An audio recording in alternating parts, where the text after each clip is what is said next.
now we'll do video 3. In video 3, we're going to talk about just the overview of the swing itself. We won't get too technical. We're looking for the big picture. And as we talked about in the school, once we take our stance, our grip, posture's good, ball position's where we want it, okay, we're ready to go ahead and hit the ball. So the first move is a shift, slight shift. So the body, everything kind of shifts a little bit over to the right, and then a turn, and then a more pronounced shift back to the left foot, and then a turn, and on up through the swing here. Now, as you notice, there's both rotary motion and lateral motion in the swing. And the structure that we use is the shift, so lateral, about 2 inches, shift, turn, so the rotary, shift, and then turn. Now, a couple things to think about. First of all, with this shift, we're not going way over here like this. We're simply starting the swing by moving back just a little bit. Okay? So Sue, you do that well, and Dean, you employ a little bit different technique that we'll talk about in just a second. So we're shifting back a little bit, and then the main move is more rotary. It's turn, and we're turning to where the weight is on the inside of the right foot. So the majority of the weight is right here. I could pick the left foot up if I need to. Okay, so now we're to the top. Now we got to get back to that front foot.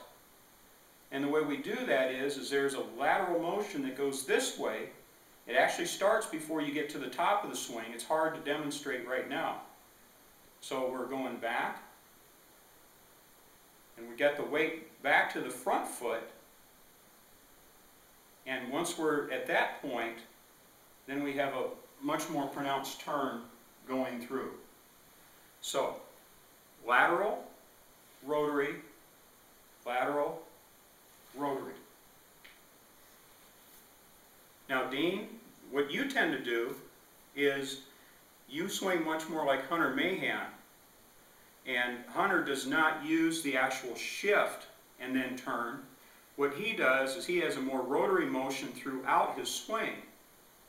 And that's fine too. Great golf is played both ways. So the rotary motion going back has a lateral component to it. It's just that there's not a pronounced shift to start the swing. It's simply rotary motion. But the movement of the club going back tends to get the weight going back to that right foot, which is what we want. So your swing is much more kind of rotary, and you keep the turn. And then what we worked on so much in the school was to get that transition. You're continuing the upper body going up and shifting the lower body as the upper body, like that. Okay?